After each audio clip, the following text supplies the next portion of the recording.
Le ministre libanais de l'Intérieur, Bassam Maalaoui, vient d'annoncer l'arrestation d'un groupe terroriste qui recrutait des jeunes pour commettre des attentats suicides à l'aide de ceintures explosives ou bien de grenades envoyées par roquette. Tout porte à croire que ce groupe opérait à l'ombre du mouvement armé transnational qui se fait appeler Groupe État islamique. Cette arrestation est certainement le fruit d'une enquête au long cours, car jusqu'à présent, cette organisation n'a jamais voulu ou n'a jamais pu s'implanter durablement sur le territoire national libanais. Cette affaire survient alors que nous sommes toujours dans l'attente de la nomination d'un successeur au chef de l'EI qui s'est fait exploser le mois dernier alors que les forces américaines tentaient de le capturer pour le faire parler, chose qu'il affectionne d'ailleurs puisqu'il était surnommé le Canari par les Américains.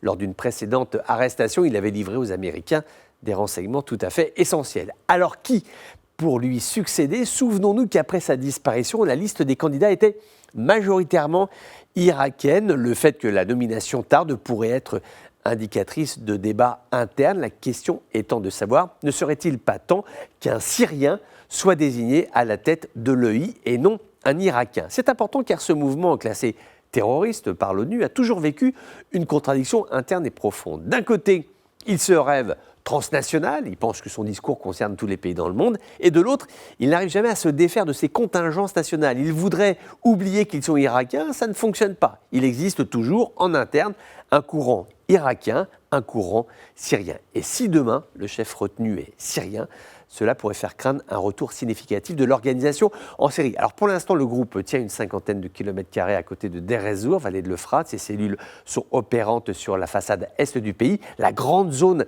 désertique qui mène à la frontière irakienne où là encore, ça bouge. Les autorités de Bagdad ont décidé de rouvrir plusieurs postes frontières, faciliter la fluidité entre les deux pays, la circulation des hommes, des marchandises, en fait essayer un retour à la normale pour couper l'herbe sous le pied des terroristes. Le Liban fait-il partie de cette équation? Difficile de le savoir. Il faut faire le distinguo entre le recrutement de quelques jeunes désœuvrés et puis une stratégie plus globale de déstabilisation d'un pays. Pour l'heure, nous sommes plutôt sur l'hypothèse numéro 1, celle de jeunes désœuvrés.